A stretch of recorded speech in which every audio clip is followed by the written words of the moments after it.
If you follow that kind of thing, you've probably seen that Denmark is constantly listed as one of the happiest countries on the planet. Actually, we used to be number one until we got beaten by first Norway and then Finland. The bastards. But interestingly, Danes are not only happy in life, they're also happy at work. According to many studies of workers among nations, the happiest employees in the world are in Denmark. Why is that? And what can the rest of the world learn from the Danes? Here are 5 reasons why working in Denmark is better than anywhere else in the world. Reason number 1, low working hours. I once talked to an American who had gotten a job as a manager at a Danish company in the US. He really wanted to prove his worth, so he did what he had always done and worked 70, 80 hours a week. That's how you become successful, right? After his first month, his new Danish manager calls him in for a meeting. The guy fully expects to be praised for his hard work and dedication and long hours. But instead, his boss seems really concerned and asks him, why do you work so much? Is something wrong? Do you have a problem delegating? What can we do to fix this? He was not expecting that. Some non-Danes wonder if Danes ever work. Not only do Danes tend to leave work at a reasonable hour every day, they also get 5 to 6 weeks of vacation per year, several national holidays, and up to a year of paid parental leave per kid. I talked to a Japanese worker once whose company had a Danish supplier, and she was astounded when she sent an email to a Danish employee one summer and got an autoresponder back saying that the person was on vacation for 3 weeks and would not be reading emails. This shows up clearly in the data. According to OECD statistics, an average American employee works around 1,800 hours a year, while the average South Korean racks up 1,900 hours. Meanwhile, the average Dane only works 1,346 hours a year. Danes also have more leisure hours than almost any other OECD workers, and the link between sufficient free time and happiness is well established in the research. The difference to other countries can be stark. Many cultures around the world celebrate overwork as a sign of commitment. You have to put in the hours, is the message, in the mistaken belief that the more hours employees work, the more work they get done. The worst example might be the Chinese tech billionaire Jack Ma, who celebrated the 996 rule. This means that you're supposed to work from 9 to 9, 6 days a week. That's 72 hours of work a week. I call this kind of thing the cult of overwork, and I have another video on why that is completely idiotic. Just to mention one reason, overwork is clearly linked to an increased risk of heart disease and strokes. Danish companies know this, and they recognize that employees also deserve a life outside of work, and that 80-hour work weeks are bad for both employees and for the bottom line. That's why the official Danish work week is 37 hours. Now, it's worth noting that while Danish workers work fewer hours, they are not slacking. In fact, they are way more productive in those hours, and they rank towards the top of the OECD's worker productivity lists. Reason number 2, low power distance. In many countries, if your boss gives you an order, you pretty much have to do as you're told.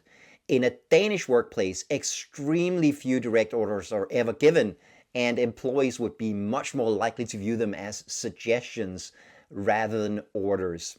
The Dutch sociologist Gert Hofstede has quantified the workplace culture in more than 100 countries on several different parameters, one of which is power distance. A high power distance means that a society accepts and expects that power is distributed unequally, or in other words, that bosses are undisputed kings whose every word is law. Danish workplaces with a score of 18 out of 100 have the lowest power distance in the world.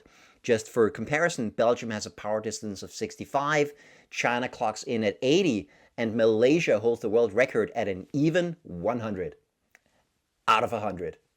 This means that Danish employees experience much more autonomy and are much more empowered at work. It's even part of Danish employment law. For instance, employees in Danish companies with 35 employees or more are entitled to elect a number of representatives to the board of directors of the company.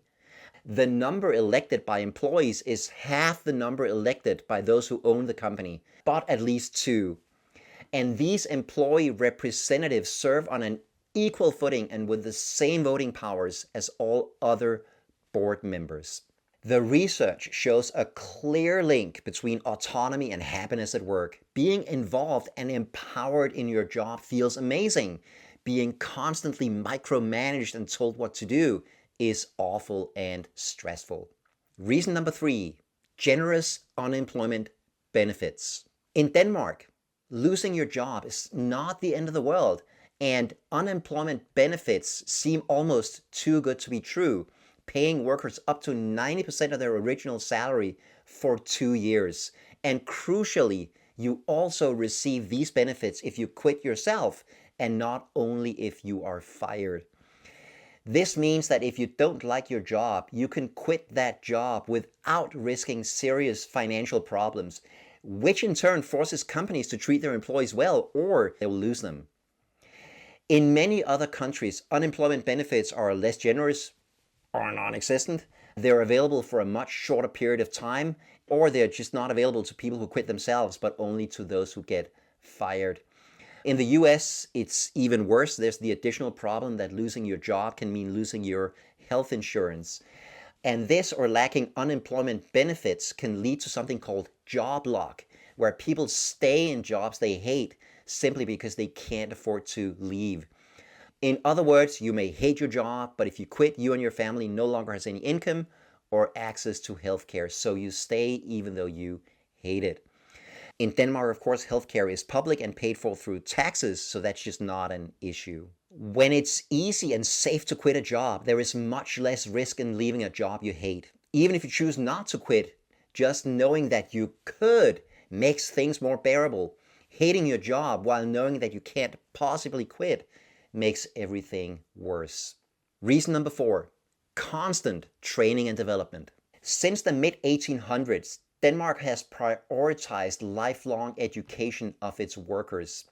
These policies continue to this day with an extremely comprehensive set of government, union, and corporate programs that allow almost any employee who so desires to take trainings and pick up new qualifications, free of charge on paid time.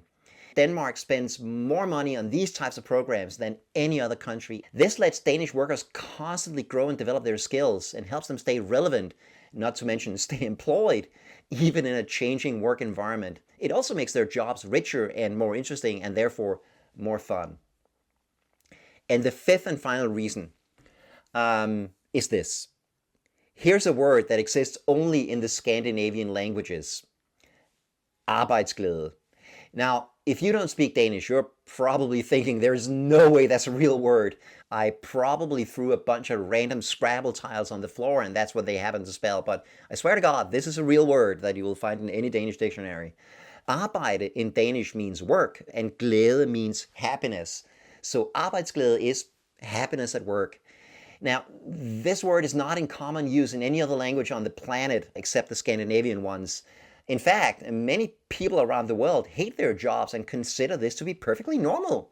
For instance, where we Danes have the word arbejdsglæde, the Japanese instead have the word karoshi, which means death from overwork.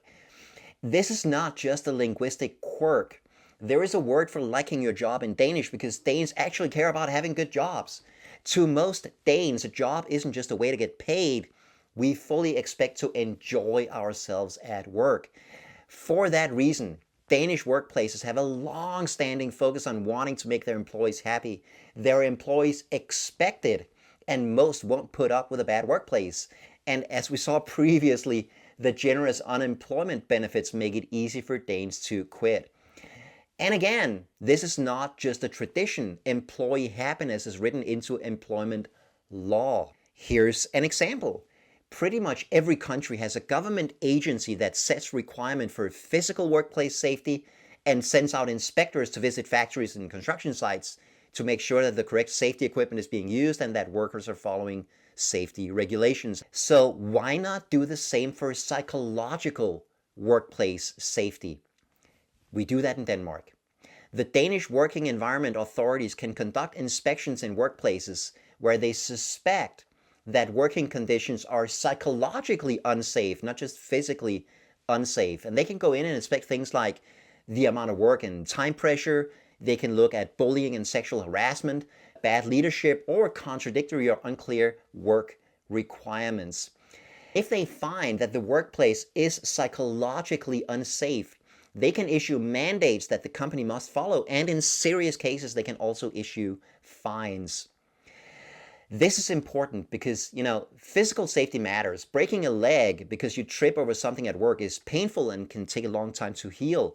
But make no mistake about it, being bullied by your boss or working under constant stress can affect your mental and physical health even worse. So it makes perfect sense to mandate standards for psychological workplace safety and inspect workplaces to make sure these standards are followed. However, in many countries, the attitude towards work is very different. A few years ago, I gave a speech in Chicago, and an audience member protested that, of course I hate my job. That's why I get paid to do it. And many people around the world hate their jobs and consider this to be perfectly normal.